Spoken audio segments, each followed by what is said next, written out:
Good Monday evening, everyone. It's been a pretty average day, which honestly isn't so bad. We've had a lot of above and below, but right now 82 degrees in Providence. That is just 1 degree off the mark in terms of the average high temperature. We should be at 81, 82. That's not too bad here. 74 right now in Newport and 79 as we head back to New Bedford. But let's talk about what's happening other than just the temperatures. We're going to go to the Providence Skycam and we're going to talk about a little science, shall we? This is one of my favorite things, a little show and tell right here on our camera, which is facing west.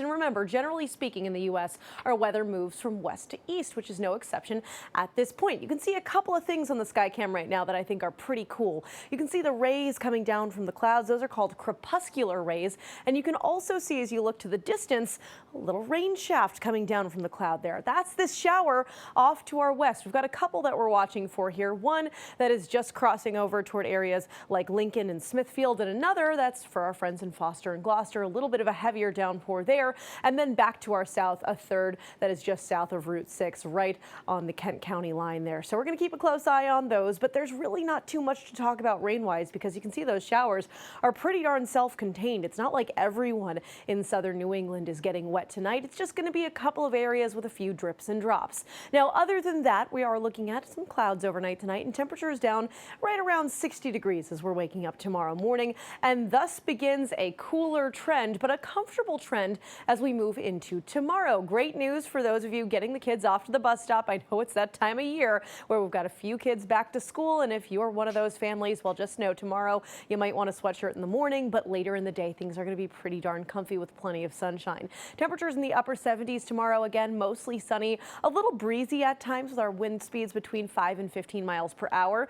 But then things change again to a cooler trend as we get later throughout the week. Tomorrow is kind of the last average-ish day we have for a little while. This is as our pattern changes. We have a lot of air coming down from Canada that's going to keep us a little bit cooler when it comes to our forecast this week. So let's talk numbers, shall we? You can see we're still in the 70s for most of the week, but we get cooler and cooler as time goes on until by Saturday, we're actually in the low 70s for your highs, even the upper 60s and right around 70 degrees for our friends on the water. So a very different feel than what we have today and even tomorrow.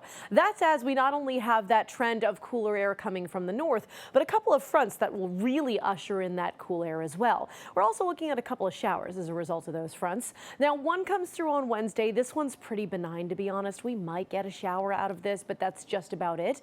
The more powerful one comes through as we get to Friday, and that's going to bring more in the way of widespread showers, even some downpours at times. So you can see Friday as we get into the afternoon and evening, that's when that rain comes in. It's going to be more widespread and heavier for some of us as we get into the weekend. But the good news is the weekend itself looks great. Other than the fact that it is going to be cool for this time of year on Saturday, we have 3 days of sunshine. That front passes. It'll still be breezy and cooler Saturday, but gradually warming up as we get into Sunday and Monday with plenty of sun for all 3 days. So if you do have Labor Day weekend plans, maybe this is your final weekend to hit the beach, it's a pretty good one. I know there are a lot of people who'd want the temperatures to be a little bit warmer. Unfortunately, there's nothing I can do about that, but I can at least give you 3 days of sun to enjoy. You can see the 7-day forecast on the whole is below average, but is relatively comfortable and dry for most of the week. So not too bad, right?